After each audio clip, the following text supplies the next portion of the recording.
Hachette Audio presents Sorcery and Small Magics, The Wilder Songs, Book 1. Written by Mega Ducey. Read by Kieran Sword. Chapter 1.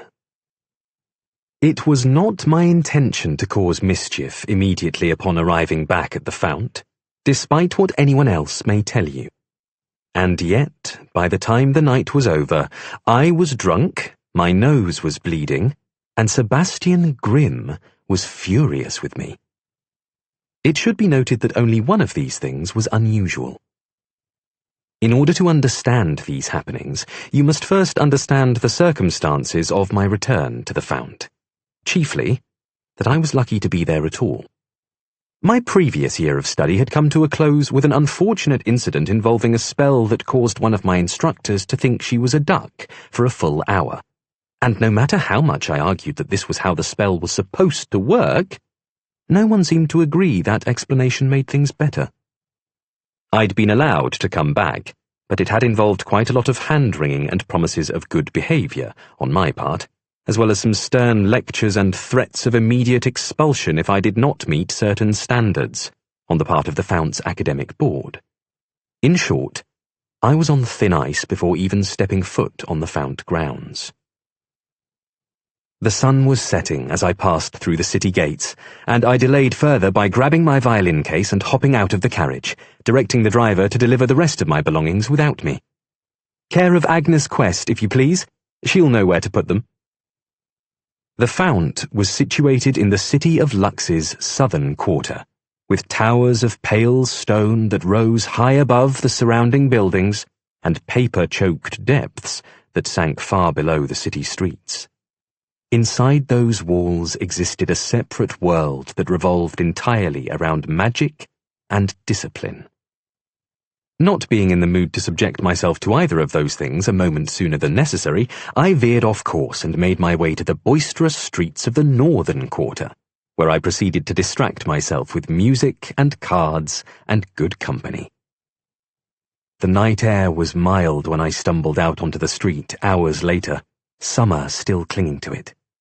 I decided to take the long way back in order to enjoy both the breeze and my last few moments of freedom.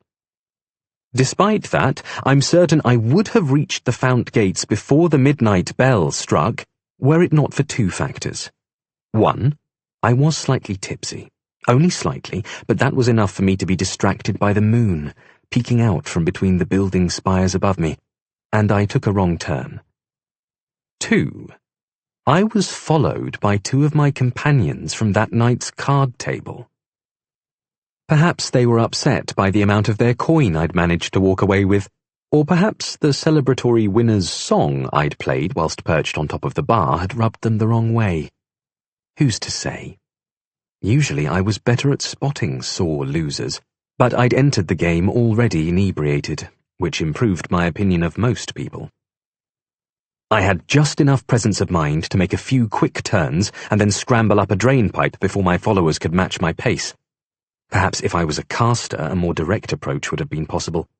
But there are two kinds of sorcerers: those who cast spells and those who write them. I was the latter, and not even an impressive scriver at that. I held my breath as my two erstwhile gaming companions rounded the corner and looked around wildly. "Lost him," the man with the deep voice said. "Well, we know where he's going," the woman replied. She wore tall red boots that I had complimented her on back when we'd been friends an hour ago. "The Fount is back in session tomorrow, and only a sorcerer would be seen about town in one of those hideous coats." I bristled at this.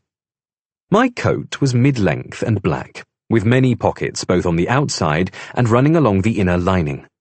A sorcerer's coat is a wonderful thing to have, with spells on the pockets so you could carry far more than the space should have allowed for, and more magic woven into the fabric to keep the wearer cool in summer and warm in winter.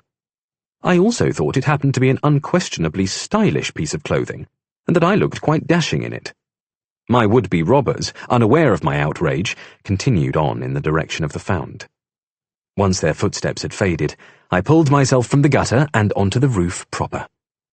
It wasn't the first time I had avoided attention by scrambling over Lux's rooftops, and it was a faster, if more dangerous, route.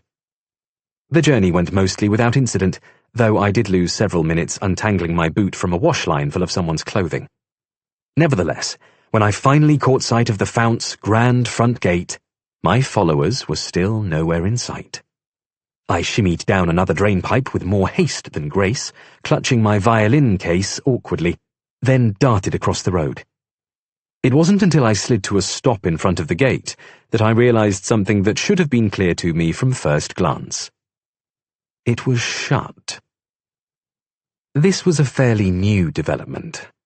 Until recently, the Fount's doors had been open all hours of the day, but the previous year, a troop of coterie members had gone rogue and broken into one of the library's locked vaults, stealing an undisclosed number of extremely rare spells. Needless to say, security measures had been heightened in the wake of the robbery.